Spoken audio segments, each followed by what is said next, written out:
हाय chapter 2 population part 2 प्रकरण दुसरे लोकसंख्या भाग 2 या व्हिडिओमध्ये आपण या प्रकरणातील प्रत्येक मुद्दा प्रथम मराठीमध्ये आणि त्यानंतर इंग्रजीमध्ये चर्चा करणार आहोत जेणेकरून भूगोल विषय मराठी आणि इंग्रजी माध्यमातून शिकणाऱ्या विद्यार्थ्यांना या व्हिडिओचा उपयोग होईल.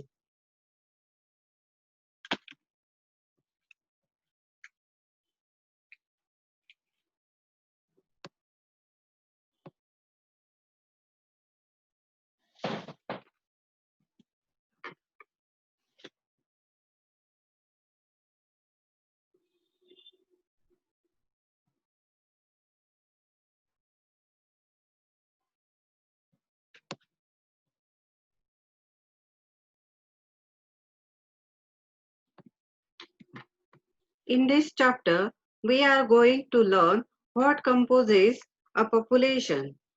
Population basically means people, and people have basic attributes like what their occupation is, what have they studied, that is their education, qualification, and what their life expectancy is, that is depend on which part of the world they stay and how much developed it is in terms of technology and medical discoveries. In a nutshell, we are going to read all these stuff. So, the first topic is age structure. How age structure can help us in understanding the population. Age structure tell us how many people belong to what age group, and knowing this is really important, and you will get to know why is in a moment. I want you to think about this. In India, the working population is in the age group of 15 to 59 years. By 15, you will have your basic schooling done, and many joined e-government services. And by 60, you will retire from whatever that you were doing. Now, people above 60 years, our aging population, which require more expenditure on healthcare facilities, pension, etc. So, by knowing the age structure, government can allocate resources efficient be both for the younger ones and the elders. Similarly, high proportion of young population would means that the region has a high birth rate and the population is youthful. Therefore, more schemes can be developed for this category for the population. This is how age structure play an important role which enable us to understand and compare data, which will then provide insight for better decision making. Now, what do we mean by age sex pyramid? It simply refers to the number of females and males in different age groups. Good amount of information about the population is broken down by age and sex, and it can be read from a population pyramid. Now, it also tell us how population change over time. By that, I mean what's the birth rate, death rate, and life expectancy of a country. So here, a picture of India's population pyramid, and I will outline few information that will make you understand the whole age sex pyramid concept better. Now, if you look at this picture, this is what a population pyramid look like.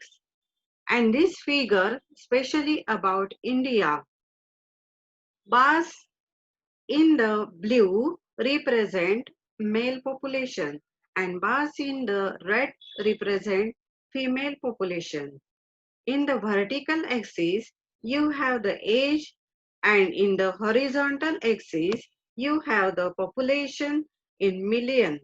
Now, if you look at the age group of 0 to 14 years, the population bar is extremely high, and they are also known as the dependent generation. meaning they are living with their parents, guardian, and are mostly depend on them for resources. And now look at the age group of 15 to 59 years. So this entire group is known as the working population, meaning they are the number of people who are willing and eligible to work. So these are the people who are working, generating income, paying taxes, and running the nation economy. So all the budget for government policy and scheme, everything has to be generated from this lot because these are the ones who pay taxes and from the tax money budget is allotted. And now look at the age group of people above 59 years. These are the older populations. Now this population will require more expenditure on healthcare facilities, pension, and all other care and welfare. So there is a lot that can be figured out by looking at the population pyramid. We can also predict the potential political issue. For example, the rapid growth of young adult population who are not in employment can lead to unrest. So looking at this pyramid, we can protect that what is the amount of people who are going to pass out from colleges or schools next year and who will need job in an employment. Then the government can figure out how to create jobs, how to put this young adult population into working force, and these are few of the things that can be figured out by looking at the population pyramid. So I hope now you are well aware of how this population pyramid works. लोकसंख्येचा विचार मानवी संसाधन या अंगानेही केला जातो. मानवी संसाधनातील शारीरिक आणि बौद्धिक या दोन्ही वैशिष्ट्यांचा प्रदेशाच्या विकासावर प्रभाव असतो. कोणत्याही प्रदेशाचा विकास इतर संसाधनाबरोबर मानवी संसाधनाचा वापर कसा केला जातो यावरही अवलंबून असतो. मानवी आर्थिक क्रियाही या संदर्भाने विकसित होत असतात. मानवी संसाधनाच्या वापराशिवाय इतर संसाधने वापरण्यावर बंधने येऊ शकतात. या बाबींचा विचार करता लोकसंख्येची रचना, लिंग गुणोत्तर, साक्षरता दर या बाबींचा अभ्यासही लोकसंख्या भूगोलात करावा लागतो. लोकसंख्येचे घटक. वयोरचना. वयोरचना म्हणजे वयोगटानुसार असणाऱ्या लोकांची संख्या, जसे आभ्र, बालक, कुमार, युवक, प्रौढ, वृद्ध. लोकसंख्येमध्ये प्रत्येक वयोगटाचा हिस्सा असतो. हा हिस्सा देशानुसार बदलत असतो. याचे कारण म्हणजे प्रत्येक वयोगटातील लोकसंख्या ही वेगळी असते. लोकसंख्या अभ्यासक लोकसंख्येचे वय व लिंगानुसार वितरण दर्शविण्यासाठी मनोऱ्याचा वापर करतात. या आलेखातील मध्यभागी असलेला य अक्ष हा वयोगट दाखवतो. या स्तंभाची लांबी ही त्या वयोगटातील लोकसंख्येची टक्केवारी दाखवते. या आलेखात डाव्या बाजूस पुरुषांची संख्या व उजव्या बाजूस स्त्रियांची संख्या वयोगटानुसार दर्शविली जाते. आलेखामध्ये तळाला बाल वयोगटाकडून तर शीर्षाकडे वृद्ध वयोगटाकडे क्रमवार वितरण दाखवतात. लोकसंख्येत 15 ते 59 या वयोगटातील लोकसंख्येचे प्रमाण जास्त असल्यास ते कार्यशील लोकसंख्या जास्त असण्याचे निदर्शक असते. याउलट 0 ते 15 वयोगटातील लोकसंख्येचे प्रमाण जास्त असल्यास ते अवलंबित्वाचे प्रमाण जास्त असते. तसेच 60 पेक्षा जास्त वयोगटातील लोकांचे प्रमाण जास्त असल्यास देशाचा वैद्यकीय व आरोग्य सुविधेवर होणारा खर्च वाढणार हे निदर्शनास येते. मनोऱ्याचे प्रमुख 3 प्रकार आहेत. नंबर 1, विस्तारणारा. या मनोऱ्याचा तळ विस्तारत जाणारा असून शीर्षाकडे तो निमुळता होत आहे. याचा अर्थ वाढत्या वयोगटानुसार मृत्यूदरही वाढताना आढळतो. हा मनोरा जन्म आणि मृत्यू दोन्ही दर जास्त आहेत असे सांगतो. संकोचणारा. नंबर 2, या मनोऱ्याचा तळ संकुचित होत जातो तर शीर्षाकडे विस्तारलेले आहे. याचा अर्थ वृद्धांची संख्या जास्त तर तरुणांची संख्या कमी असणे असा होतो. यावरून असा निष्कर्ष निघतो की जन्मदर कमी तर मृत्यू दर अगदी कमी असतो. 3, स्थिरावलेला. वयोगटाच्या प्रत्येक गटाची टक्केवारी जवळजवळ समान असते. जन्मदर आणि मृत्यूदर हे दोन्ही अगदी कमी झालेले असतात. त्यामुळे लोकसंख्या वाढ नगण्य असते. वयोरचनेचा प्रकार देशाच्या भवितव्यावर प्रत्यक्ष परिणाम करतो. बाल आणि वृद्ध वयोगटाचे आधिक्य हा देशाचा आर्थिक भार वाढवतो, तर कार्यरत वयोगटाचे प्राबल्य हे मनुष्यबळाची विपुलता दर्शविते. Second topic is sex composition. The ratio between the number of women and men in the population is called the sex ratio. So how do we calculate it? We find the number of women in particular place and then the number of men. We will then divide it women with men and then multiply with 1000. The sex ratio is an important information about the status of women in a country. So we can conclude by saying that place where sex ratio is not a favor of women, such area are those where the practice of female feticide, female infanticide, and domestic violence against women is common, and these all problems are outcome of low socio-economic status of women. Meaning, women in this place have not been empowered enough to stand up to for their rights. So we need to keep in mind the problem as well as its reasons why it's happening, just to present a little factual data.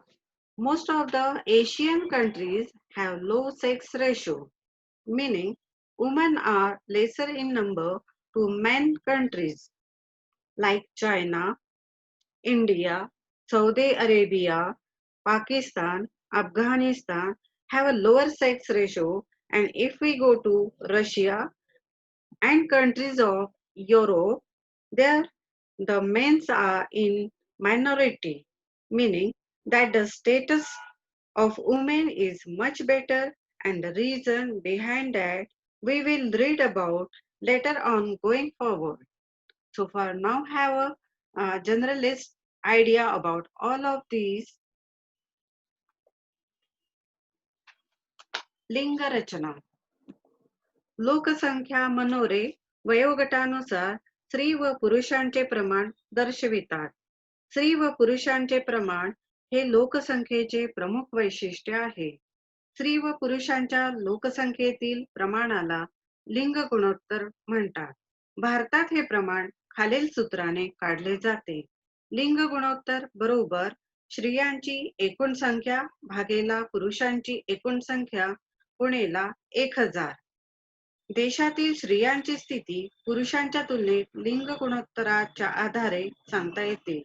जागतिक स्तरावर लिंग गुणोत्तराचे सर्वसाधारण प्रमाण दर हजारी 990 स्त्रिया असे आहे.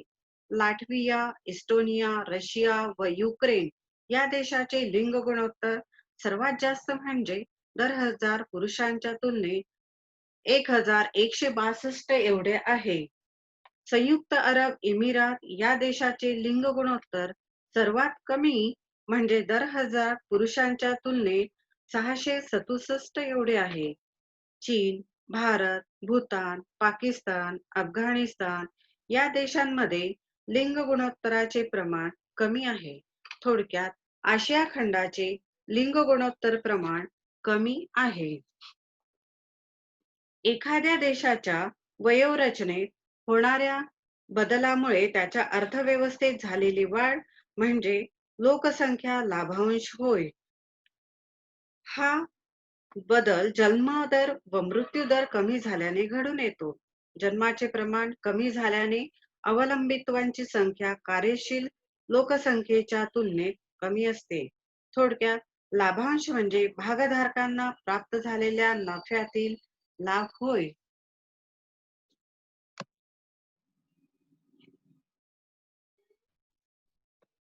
यानंतर आपण तक्ता क्रमांक 2.2 अभ्यासू. यामध्ये दाखविल्याप्रमाणे हे देश सेवानिवृत्तीच्या वयात वाढ करत आहेत किंवा करण्याचा विचार करत आहेत. वृद्ध वयोगटातील लोकसंख्या वाढल्यामुळे सेवानिवृत्ती वेतनाचा निधी, अन्य तरतुदी व वैद्यकीय सुविधांवर दबाव पडतो. म्हणूनच अनेक देशांनी निवृत्तीचे वय वाढविण्यास सुरुवात केली आहे. लोकांचे आयुर्मान वाढत असल्यामुळे वृद्धांची संख्या ही वाढत आहे. लोक अधिक वयापर्यंत काम करू शकतात. उदाहरणार्थ जपानमधील आयुर्मान सुमारे 84 वर्ष आहे. तेथील सेवानिवृत्तीचे वय 60 वर्षे असून ते आता 70 पर्यंत वाढविण्याचा विचार सुरू आहे. या ठिकाणी लोकसंख्येच्या आणखी एका वैशिष्ट्याचा विचार करायला हवा, तो म्हणजे वयोरचना. वयोरचनेचा विचार करता या देशामध्ये लहान मुले आणि युवकांचे प्रमाण कमी आहे किंवा कमी होत आहे. म्हणूनच या देशांनी सेवानिवृत्तीचे वय वाढवण्याचा विचार केला आहे. चीनमध्ये सेवानिवृत्तीचे वय 2045 मध्ये बदलले जाईल, कारण त्या सुमारास तेथील वयोरचनेमध्ये बालक व युवकांचे प्रमाण कमी होण्याची शक्यता आहे. भारतात देखील आयुर्मान वाढत जाण्याची शक्यता आहे. हे लक्षात घेता तसेच युवक आणि बालकांच्या वाढत्या प्रमाणाचा देखील विचार केला पाहिजे. And the next topic is literacy and education. The literacy rate of a population in a country tells a lot about its socio-economic condition, standard of living, social status of females, availability of educational facility and policy of government. Now in India, literacy rate means the percentage of people above 7 years of age who can read, write and can do a little math with understanding. If a person can do all of these, we call them literate. साक्षरता आणि शिक्षण. लोकसंख्येतील साक्षरतेचे प्रमाण हे देशाच्या आर्थिक व सामाजिक विकासाचे द्योतक आहे. या प्रमाणाचा थेट संबंध लोकांचे राहणीमान, स्त्रियांचा समाजातील दर्जा, उपलब्ध शैक्षणिक सुविधा व शासनाच्या धोरणांशी असतो. साक्षरता हे आर्थिक विकासाचे कारण व परिणाम दोन्ही आहे. भारतामध्ये 7 वर्षावरील व्यक्ती साक्षरतेच्या गणनेसाठी विचारात घेतली जाते. ज्या व्यक्तीस लिहिता, वाचता आणि गणिती क्रिया समजून करता येता ती साक्षर मानली जाते.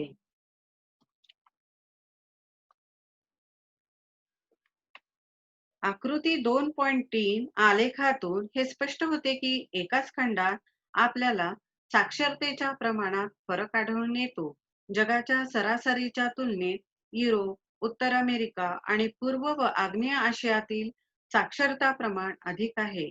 तर सर्वसाधारणपणे उत्तर आफ्रिका व पश्चिम आशिया, दक्षिण आशिया, सहाराच्या दक्षिणेकडील देश येथे साक्षरतेचे प्रमाण कमी आहे.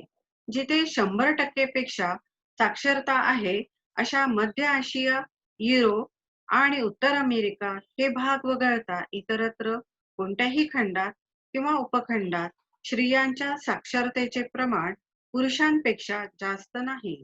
आलेखानुसार सर्वात कमी साक्षरता दर सहाराच्या दक्षिणेकडील देशांमध्ये आहे. And next topic is occupational structure. This is another important key indicator of a working population.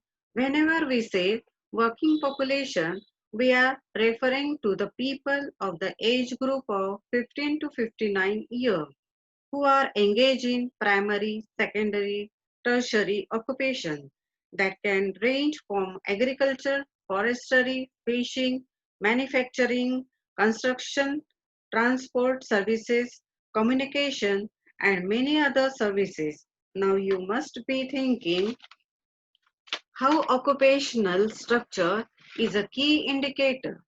What do we learn from it? Well, think of it this way, if you can find out what percentage of working population on is engaged in secondary, tertiary sector, then by identifying what type of jobs fall in these categories, let me give an example. Job in manufacturing industries and infrastructure comes under secondary tertiary sector.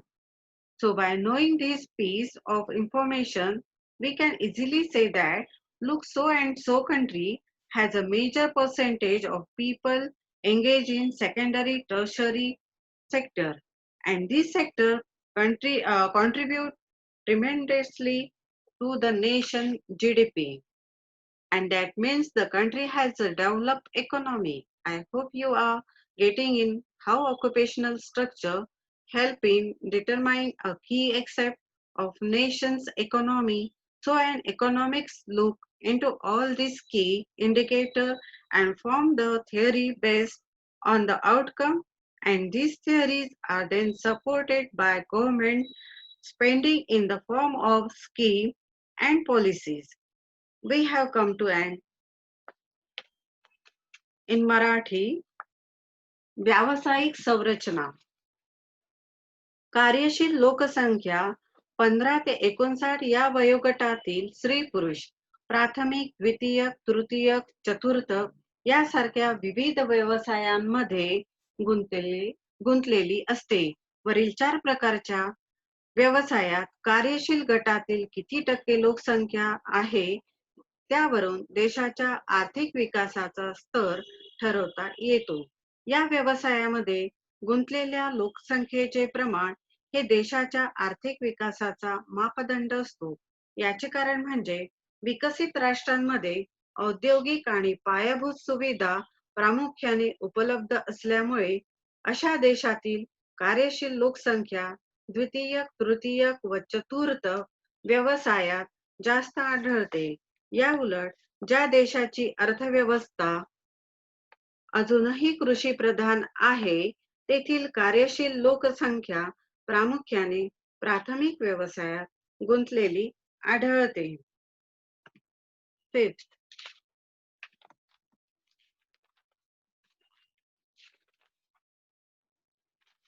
and last point is rural-urban composition. The rural and urban lifestyle are totally different from each other in many ways, like in terms of the way they live and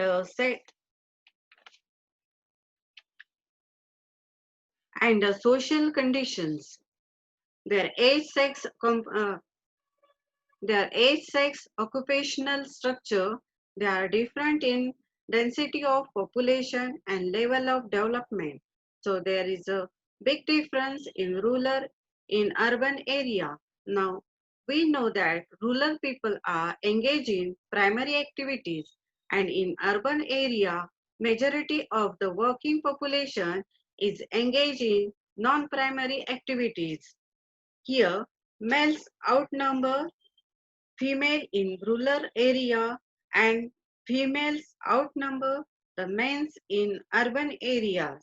And the reason is here the female have moved from rural to urban areas for more job opportunities, and farming in this developed country is also highly mechanized and remains largely a male occupation, where else if you see in India, female participate in farming activity in rural area is fairly high and the urban area are male dominated.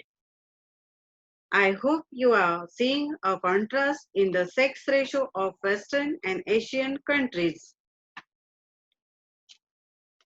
लोकसंख्येची ग्रामीण व शहरी रचना. लोकसंख्येच्या वास्तव्याच्या ठिकाणावरून ग्रामीण व शहरी असे दोन वर्ग करता येतात. या दोन्ही लोकसंख्येचे राहणीमान, व्यवसाय, सामाजिक रचना इत्यादी वेगळे असल्याने हे वर्गीकरण सहज करता येते. ग्रामीण आणि शहरी भागातील लोकसंख्येचे वय, व्यावसायिक संरचना, लिंग गुणोत्तर, लोकसंख्येची घनता आणि विकासाचा स्तर यात तफावत असते. ग्रामीण आणि शहरी लोकसंख्येतील फरक जाणून घेण्यासाठी मापदंड प्रत्येक देशात वेगवेगळे असू शकतात. सर्वसाधारणतः प्राथमिक व्यवसायात गुंतलेल्या कार्यशील लोकसंख्येचा वर्ग जेथे जास्त असतो तो ग्रामीण भाग, तर प्राथमिक व्यवसायाशिवाय इतर व्यवसायात कार्यशील लोकसंख्या जास्त गुंतलेली असेल तर तो शहरी भाग असे मानले जाते. धन्यवाद.